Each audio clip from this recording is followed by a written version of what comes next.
अगर आप अमेरिका जाने की सोच रहे हैं, चाहे पढ़ाई के लिए, काम के लिए या वहां बसने के लिए, तो ये अपडेट आपके लिए बहुत ज़रूरी है। अमेरिका के डिपार्टमेंट ऑफ स्टेट ने एक नया नियम जारी किया है, जिसके तहत अब सभी इमिग्रेंट और नॉन इमिग्रेंट वीज़ा एप्लीकेंट्स को अपने देश के अंदर ही इंटरव्यू देना होगा। यानी अगर आप इंडियन हैं तो अब आप किसी दूसरे देश के यूएस एम्बेसी या कॉन्सुलेट में इंटरव्यू नहीं दे सकते, सिवाय कुछ खास परिस्थितियों के। आज इस वीडियो में हम समझेंगे कि नया नियम क्या है, कब से लागू होगा, इंडियन एप्लीकेंट्स के लिए इसका क्या असर पड़ेगा और आगे किन बातों का आपको ध्यान रखना है।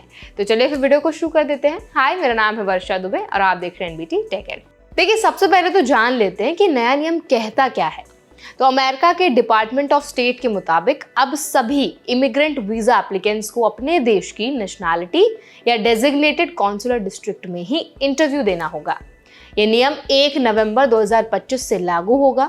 इसका मतलब ये है कि अगर कोई भारतीय नागरिक है और उसने यूएस इमिग्रेंट वीजा के लिए आवेदन किया है, तो अब उसका इंटरव्यू सिर्फ भारत में ही हो सकेगा, किसी तीसरे देश जैसे कि नेपाल, दुबई या सिंगापुर में नहीं। नेशनल वीजा सेंटर एनवीसी अब एप्लीकेंट्स की शेड्यूलिंग उनके कंट्री ऑफ रेजिडेंस या नेशनैलिटी के आधार पर करेगा।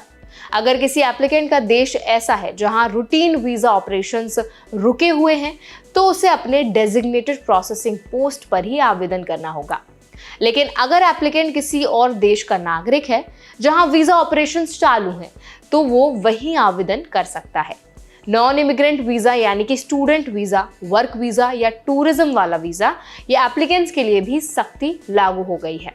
अब एप्लीकेंट्स को साबित करना होगा कि वो उसी देश में रहते हैं जहां वे वीजा के लिए अप्लाई कर रहे हैं। यानी अगर कोई इंडियन स्टूडेंट फिलहाल कनाडा में पढ़ाई कर रहा है और वहीं से यूएस वीजा के लिए आवेदन करना चाहता है, तो उसे अब ये साबित करना होगा कि उसकी लीगल रेजिडेंसी कनाडा में है। अगर कोई एप्लीकेंट अपने देश या रेजिडेंस से बाहर जाकर इंटरव्यू शेड्यूल करता है, तो उसे क्वालिफाइंग प्रोसेस में कठिनाई हो सकती है। और सबसे अहम बात, ऐसे केसेस में जो फीस आपने भरी है वो रिफंड या ट्रांसफर नहीं होगी। यानी अगर आपने किसी और देश में अपॉइंटमेंट ले ली और वो रिजेक्ट हो गई, तो आपके पैसे वापस नहीं मिलेंगे। अब बात करते हैं कब से लागू होगा ये बदलाव। तो इमिग्रेंट वीजा एप्लीकेंट्स के लिए बदलाव 1 नवंबर 2025 से लागू होंगे। वहीं नॉन इमिग्रेंट वीजा एप्लीकेंट्स के लिए 1 अक्टूबर 2025 से नई शेड्यूलिंग इंस्ट्रक्शंस लागू कर दी गई हैं। डिपार्टमेंट ऑफ स्टेट ने 10 अक्टूबर को updated designated visa processing post की एक नई सूची भी जारी की है। इसका मतलब है कि हर देश के लिए अब तय कर दिया गया है कि एप्लीकेंट्स को कौन सी एम्बेसी या कॉन्सुलेट में इंटरव्यू देना होगा। अब बात करते हैं किन्हें छूट मिल सकती है। हालांकि ये नियम लगभग सभी एप्लीकेंट्स पर लागू होगा, लेकिन कुछ रेयर एक्सेप्शंस रखी गई हैं। अगर किसी एप्लीकेंट को ह्यूमैनिटेरियन या मेडिकल इमरजेंसी है या फिर कोई खास फॉरेन पॉलिसी रीजन है, तो डिपार्टमेंट कुछ मामलों में छूट दे सकता है, लेकिन ये रेयर केसेस में होगा। इसीलिए ज्यादातर एप्लीकेंट्स को अपने देश में ही इंटरव्यू देना होगा। अब बात करते हैं कि जो एग्जिस्टिंग अपॉइंटमेंट्स हैं उन पर क्या असर पड़ेगा। अगर किसी एप्लीकेंट की इंटरव्यू अपॉइंटमेंट पहले से शेड्यूल्ड है, तो वो आमतौर पर रीशेड्यूल या फिर कैंसिल नहीं की जाएगी।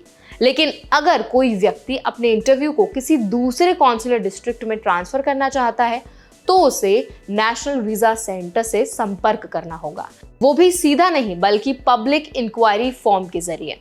एनवीसी उस समय एप्लीकेंट से उसकी रेजिडेंस या एलिजिबिलिटी की जानकारी मांगेगा, ताकि तय किया जा सके कि उसका रिक्वेस्ट जेन्युइन है भी या नहीं।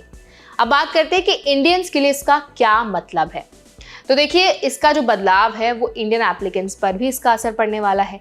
भारत हर साल दुनिया के सबसे ज्यादा वीजा एप्लीकेंट्स में से एक है, चाहे वो स्टूडेंट्स हो, टेक वर्कर्स हो या फिर family based immigrant visa applicants हो।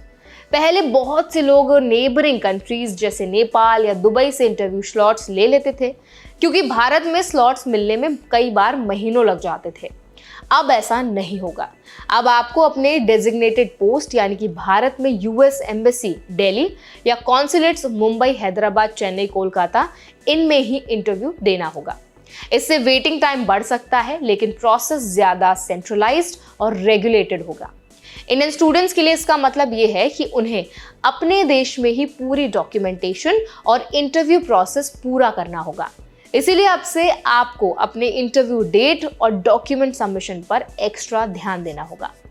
तो आई होप ये अपडेट आपको सही लगा होगा। अगर आपको ये अपडेट से अच्छी जानकारी मिली है, कुछ सीखने को मिला है, तो उस वीडियो को ज़रूर लाइक करें और अपने उन दोस्तों के साथ, उन फैमिली मेम्बर्स के साथ शेयर करें जो यूएस में सेटल होने का प्लान कर रहे हैं। और ऐसे और भी अपडेट्स के लिए हमारे चैनल NBT Tech Ed को ज़रूर सब्सक्राइब करें।